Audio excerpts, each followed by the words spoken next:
The galaxy had always feared Earth. Not because humans were cruel or evil. No, the fear came from something far simpler. Earth was a death world, a planet where everything wanted to kill you. The gravity crushed bones. The weather destroyed cities.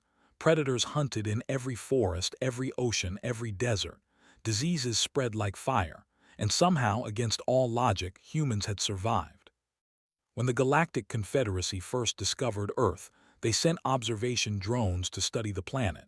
What they saw terrified them. Humans hunted animals 10 times their size. They swam in waters filled with creatures that could bite them in half. They climbed mountains where the air itself could kill them. And they did all of this for fun. The Confederacy classified Earth as a Class 7 death world, the highest danger rating possible. They warned all member species to approach humans with extreme caution. But humans were friendly. They smiled. They laughed. They made jokes and shared food and formed bonds with anyone who showed them kindness. This confused the galaxy even more. How could creatures from such a violent world be so warm? The answer was simple.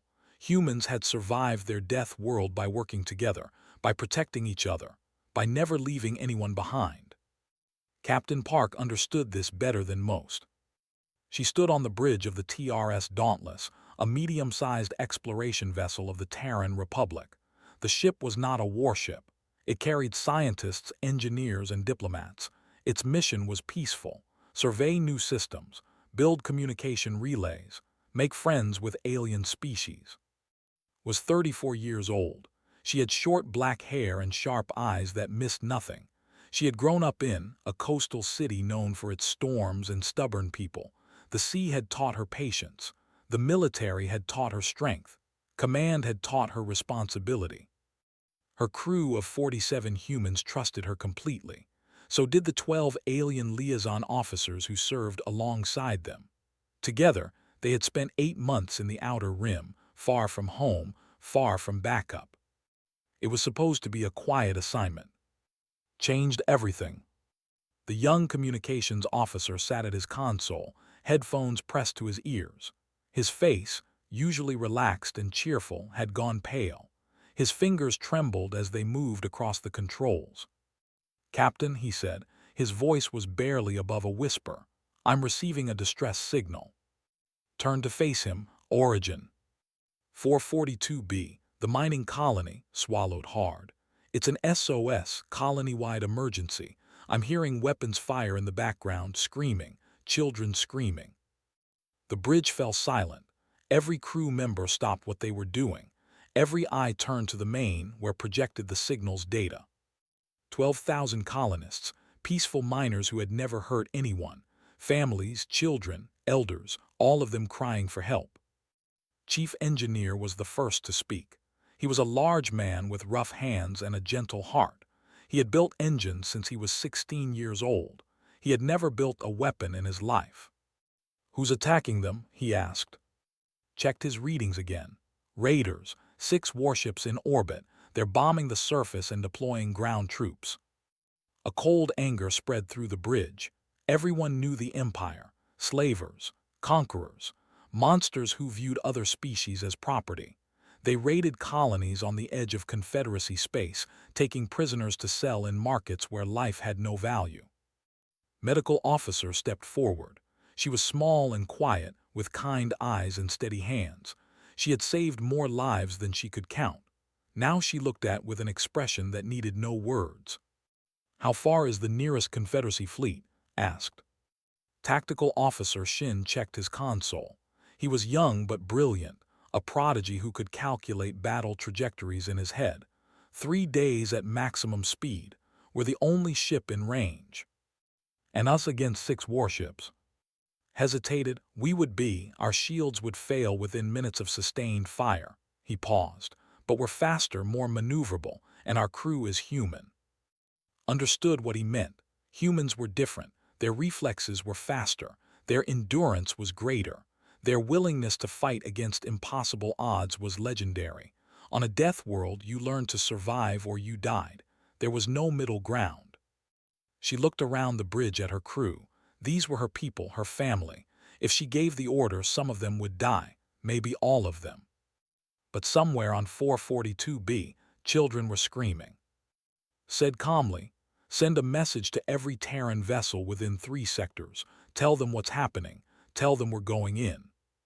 "Yes, Captain. I need everything you can give me.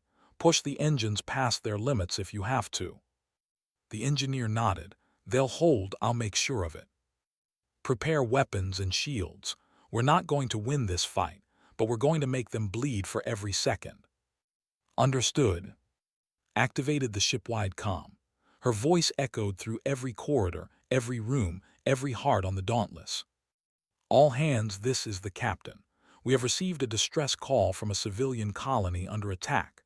12,000 innocent people are about to be taken as slaves or killed. The nearest help is 3 days away. We are the only ones who can reach them in time." She paused, letting the words sink in. "I will not order anyone to join this fight. What we are about to do is dangerous. Many of us may not survive, but I am going anyway, because that is what we do. We answer the call. We protect those who cannot protect themselves. We do not leave anyone behind." She took a breath. "Battle stations. We jump in 5 minutes." Across the ship, humans rose from their seats. They checked their weapons. They sealed their suits. They said quiet goodbyes to loved ones light years away.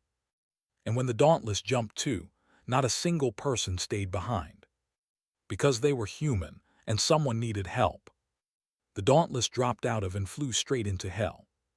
442B filled it was a beautiful world once, green forests, blue oceans, cities that sparkled under twin moons. Now it burned.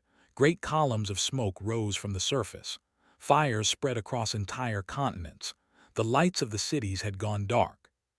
And in orbit, 6 warships circled like vultures waiting for their prey to die.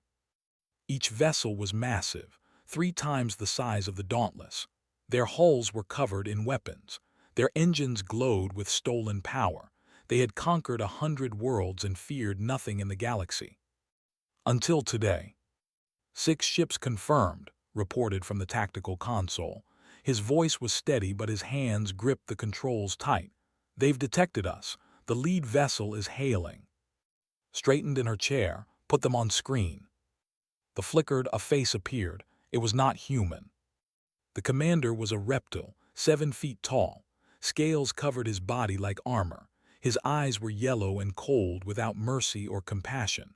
Scars crossed his face, each one a trophy from battles won. Behind him, other officers watched with hungry expressions. "Human vessel," the commander spoke. His voice was deep and grinding like rocks being crushed.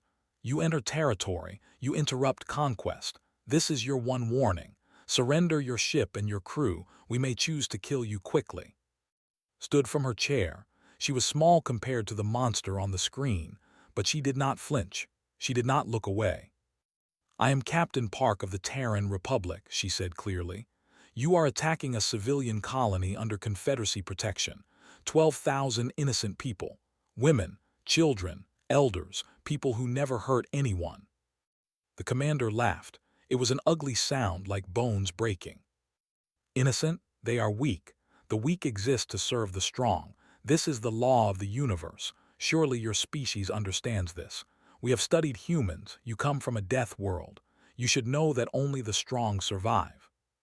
"You studied us," replied calmly, "but you understood nothing." The commander's eyes narrowed. "Explain." "On our world, yes, only the strong survive. But we learned something your empire never did. True strength is not about crushing the weak. True strength is about protecting them. We survived our death world because we fought for each other. We died for each other. And we will do the same for strangers we have never met." She stepped closer to the screen. "You have one chance. Withdraw your ships. Release your prisoners. Leave this system and never return. Do this and you live. Refuse, and I will show you what a death world really creates." For a long moment the commander stared at her. Then he laughed again, louder than before. His officers joined him, their hissing voices filling the bridge. "One small ship threatens 6 warships. Your courage is amusing, human, but courage does not win battles.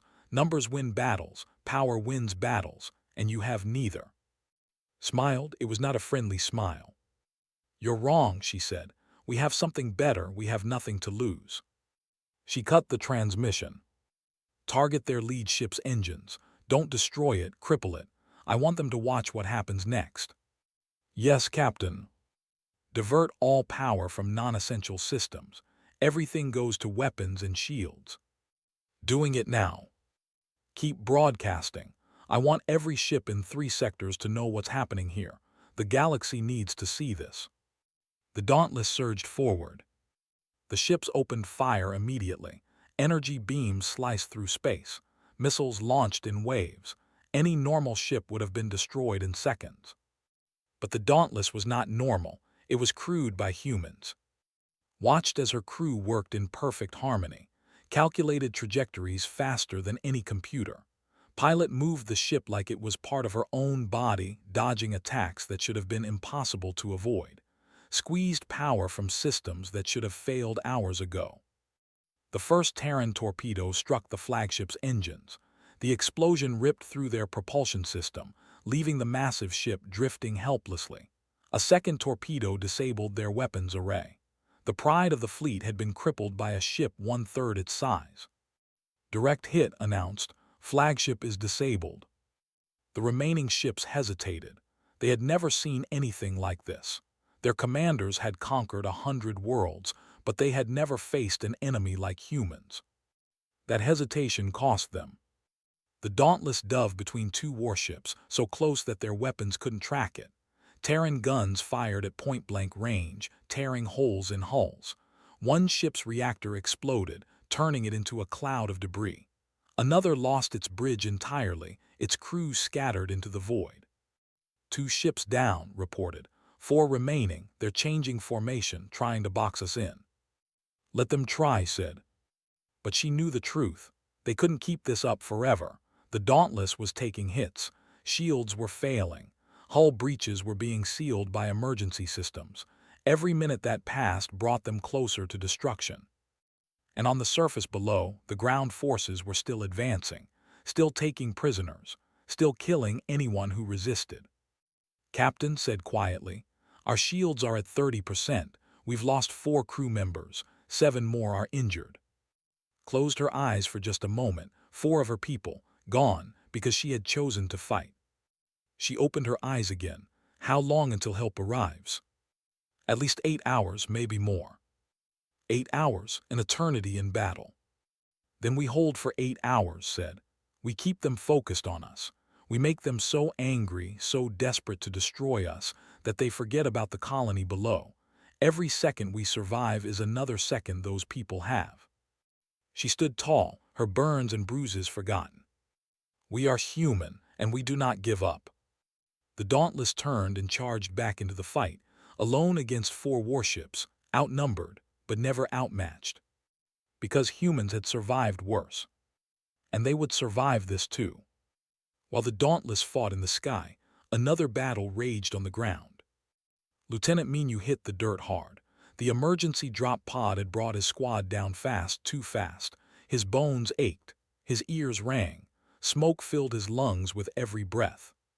But he was alive, and he had a job to do. "Squad, report," he called into his communicator. One by one, his 12 Marines checked in, all alive, all ready. They had landed in the central district of the colony, right where the fighting was worst. The streets around them burned. Buildings had collapsed. Bodies lay everywhere, most of them civilians who had never held a weapon in their lives. The sound of screaming filled the air. Plasma fire echoed in the distance. Sergeant Han crawled to Minu's position. She was tough, experienced, and afraid of nothing. Her face was covered in dust and blood, but her eyes were clear. "Orders, Lieutenant." Minu pulled up his tactical display. "The Children's Education Center is 4 blocks north. Over 200 kids are trapped inside. Ground forces are moving toward it now. We need to get there first." Through all that, looked at the burning streets ahead. That's a lot of enemy territory. "Then we move fast." The squad advanced through the ruins. They moved like shadows, using the smoke and debris for cover. Human soldiers were trained for this kind of fight. Urban combat, close quarters, impossible odds. It was what they were born for. They were different. Minyu saw them hiding in doorways and behind broken walls, families huddled together, trembling with fear. They were peaceful beings. They had 4 arms, soft fur, and large dark eyes that showed every emotion. Their species had evolved on a paradise world where there were no predators, no wars, no violence. They had never needed to fight. Now they were watching their world burn. An elderly stepped out from a collapsed building. He was holding 3 young ones against his chest, shielding them with his body. When he saw the humans, he flinched. More aliens with weapons, more monsters coming to hurt them. But then he saw something strange. The human soldiers were not pointing their weapons at him. They were pointing them outward toward the enemy, protecting him. "Please," the elder begged. His voice was barely a whisper. "Please, we do not understand. Why is this happening? What did we do wrong?" Knelt beside him, her face softened. For a moment she was not a soldier. She was just a person looking at someone in pain. "You did nothing wrong," she said gently. "Some beings in this galaxy take what they want because they can. They don't need a reason. They don't care about right or wrong." "Then why are you here? Your ship was small, the enemy is strong. Why did you come for strangers?" Looked at the children in his arms, small, scared, innocent. "Because you called for help," she said simply. "That's enough reason for us." The elder stared at her. In all his long life, he had never heard words like these. On his world, everyone helped each other because they were family, because they knew each other. The idea that strangers would die for strangers was beyond his understanding. "We have to move," Minyu said. "More troops are coming. Can you walk?" The elder nodded. "I can carry the little ones." "Good, stay behind us. We'll get you somewhere safe." The squad pushed forward, gathering survivors as they went. Civilians followed the humans like children following their parents through a storm. They did not understand these strange beings from the death world, but they trusted them. 4 blocks felt like 400. Every corner hid danger. Soldiers patrolled the streets, hunting for survivors to capture. They were huge, armored reptiles with plasma rifles and cruel smiles. Each one was twice the size of a human. But size was not everything. The first patrol never saw the humans coming.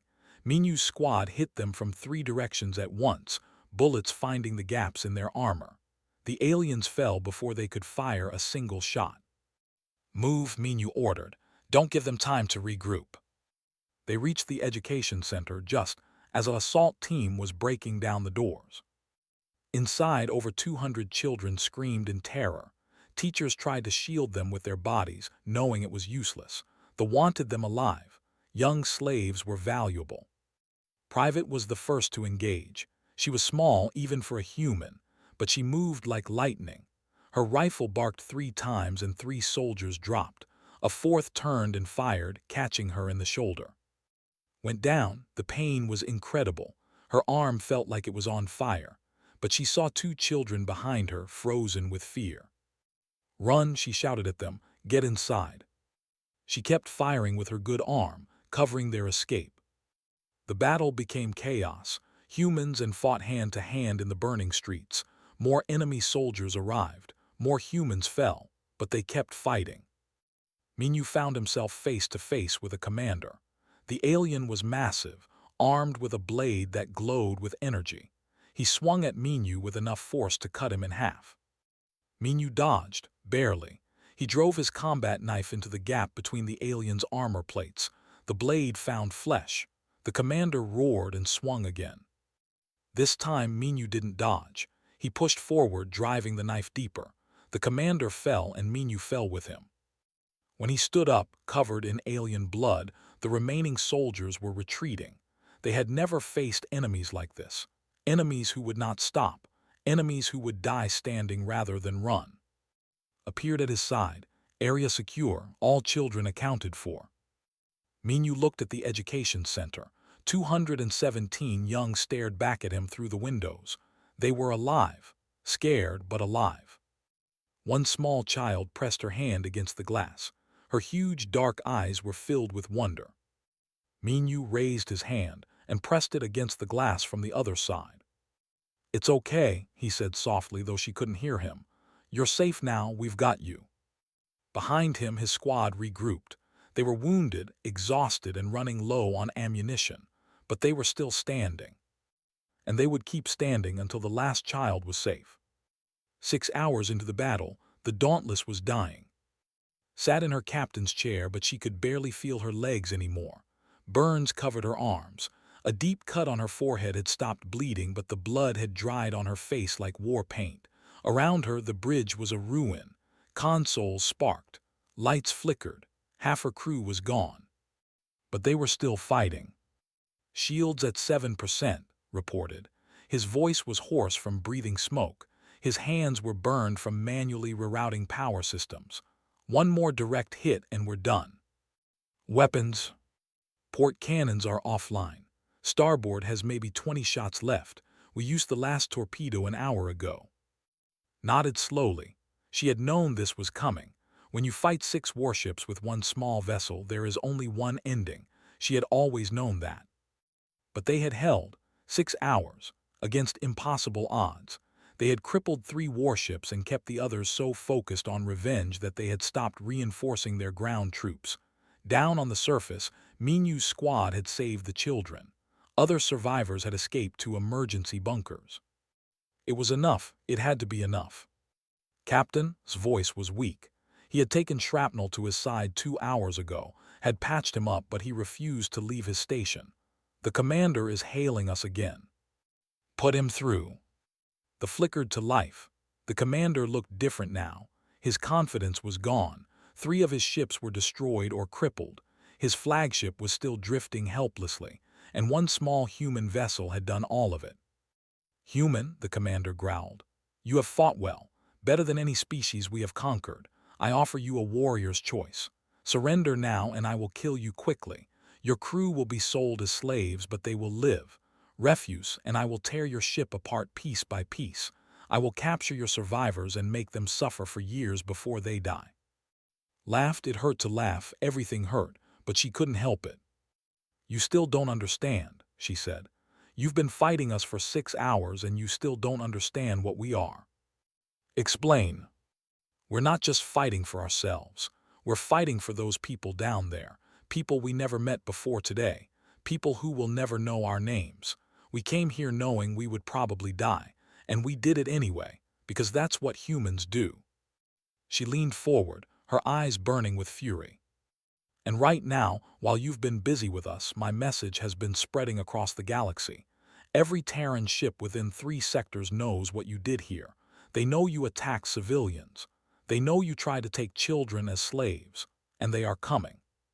The commander's eyes widened. "You're bluffing. Look at your sensors." For a long moment, nothing happened. Then, one of the officers shouted something in their language. The commander turned to look at his tactical display. And his face went pale. Smiled despite his pain.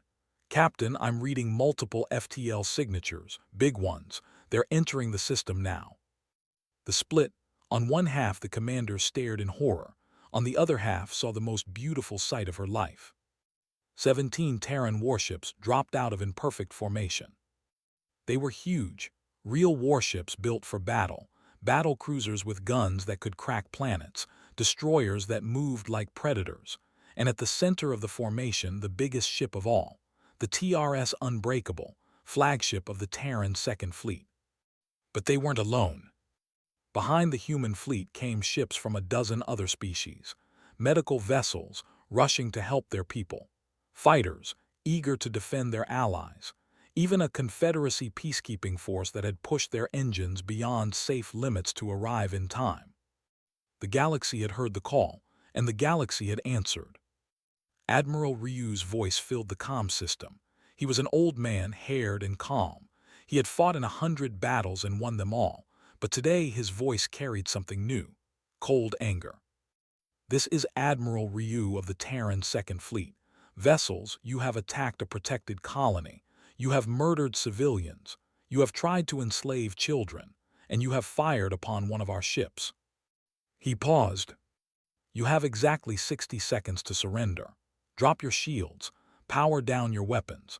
Prepare to be boarded.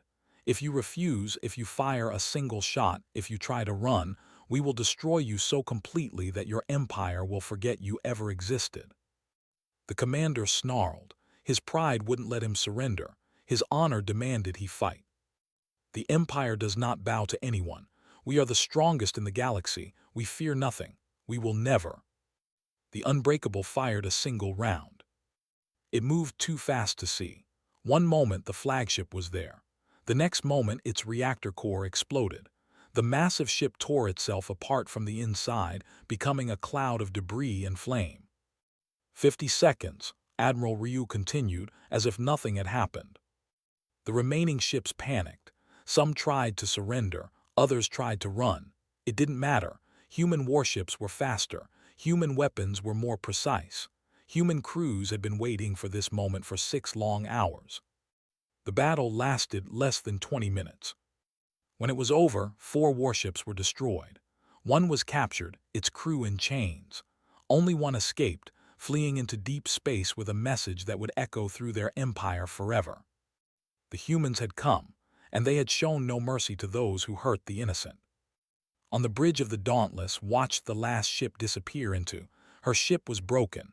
Her crew was wounded, but they were alive. "Dauntless, this is Admiral Ryu."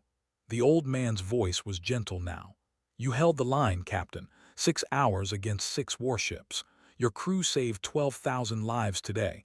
Every single one of you is a hero." Tried to respond, but no words came. She was too tired, too relieved, too grateful.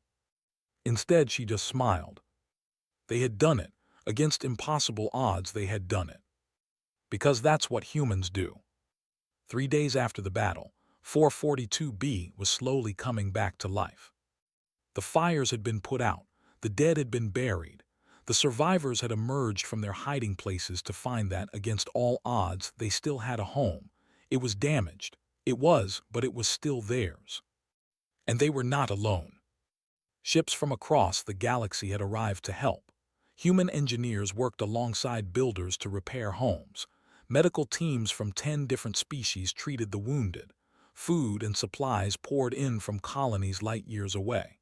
The galaxy had heard what happened here, and the galaxy had responded. Stood at the edge of the colony's central plaza. Her arm was in a regeneration cast. Bandages covered half her body. Doctors had ordered her to rest, but she couldn't stay on the medical ship. She needed to see the people she had fought for. The plaza was filled with survivors. Thousands of them gathered to see the strangers who had saved their lives. They watched the humans with a mixture of wonder and confusion. These beings from the death world were nothing like they had expected. A small group of elders approached. At their front was the same old male who had asked the question 3 days ago. "Why did you come for strangers?" He stopped in front of and looked at her for a long moment. His large, dark eyes held a depth of emotion that needed no translation. "Captain," he said softly, "my name is Counselor. I speak for the survivors of this colony. We have called this gathering because we needed to understand something. We needed to look into your eyes and ask you directly." Nodded. "Ask anything." "Your ship was small. The enemy was strong. You knew you would probably die. Your crew knew they would probably die. Yet you came anyway. You fought for 6 hours against impossible odds. Your people gave their lives for strangers they had never met." He paused, searching for the right words. "Why, in all our history, we have never seen anything like this. Our species helps each other because we are family, because we know each other, but you knew nothing about us. We could have been anyone. We could have been anything. Yet you still came." Thought about the question. She thought about her crew, the ones who had died and the ones who had survived. She thought about her home, a world of storms and earthquakes and predators that never stopped hunting. She thought about every human who had ever lived, fighting against a planet that wanted them dead. "Where I come from," she said finally, "the universe tried to kill us every single day. The weather destroyed our homes. Animals hunted us. Diseases killed our children. We had every reason to give up, to accept that we were not meant to survive." She looked up at the twin moons, rising over the colony. "But we didn't give up. We survived. And the only reason we survived was because we learned to fight for each other. Not just for family, not just for friends, for anyone who needed help. We learned that every life has value, that leaving someone behind is never acceptable, that the strong have a duty to protect the weak. She turned back to face the elder. When we heard your call for help, we didn't see strangers. We saw people in pain, people who were afraid, people who needed someone to stand between them and the darkness. And on Earth, when you see someone who needs help, you help them. You don't ask for payment. You don't calculate the odds. You just do it. Because if you don't, who will? The plaza was silent. Thousands of hung on every word. Your species called us, continued. You meant it as a warning, a description of where we came from. But to us, it means something else. It means we know what it's like to face death every day. We know the fear and the pain and the desperation. And because we know it, we cannot stand by while others face it alone. She smiled, small and tired but genuine. We came because you called. We fought because you needed us. We stayed because you mattered. That's all there is to it. That's what it means to be human. For a long moment, Counselor said nothing. Then slowly, he reached out and placed one of his 4 hands over us. We were afraid of you, he admitted. When your species first joined the galaxy, we heard stories. Beings forged in violence and hardship. We thought you were dangerous, something to fear. He shook his head. We understand now. Your world made you strong, but it didn't make you cruel. It made you kind. It made you brave. It made you the kind of beings who would die for strangers without hesitation. We were wrong to fear you. We should have been grateful. He turned to address the crowd. From this day forward, the people will remember what the humans did for us. We will teach our children that there are beings in this galaxy who believe that every life matters. Beings who answer calls for help not because they must, but because they cannot imagine doing anything else. He faced again. You have earned our eternal friendship, Captain. If your people ever need help, you need only call. We will come. We have learned from you what it means to stand with strangers. Across the galaxy, the story spread. It passed from ship to ship, colony to colony, world to world. The tale of the small vessel that held the line. The soldiers who died for children they had never met. The species from the death world who answered an SOS not because they had to, but because they couldn't imagine doing anything else. In the halls of the Empire, commanders gathered to discuss what had happened. They had lost 6 warships and hundreds of soldiers to a single human vessel and its fleet. They had learned a terrible lesson about the cost of cruelty. The Galactic Confederacy sent a message to the Emperor. It was short and simple. The humans have shown remarkable restraint. We suggest you do not test them further. And in the dark corners of space, where pirates planned their raids and empires plotted their conquests, a new understanding took hold. There were beings in the galaxy who would fight for the helpless, who would die for the innocent, who would answer any call for help, no matter the cost. When you threatened the innocent, they came. And they did not come alone. On the rebuilt plaza of 442B, a statue now stands. It shows a human soldier holding a child, shielding them from unseen danger. The inscription at its base is simple. They came when we called. They stayed until we were safe. They taught us that the galaxy is not as dark as we feared. Never saw the statue.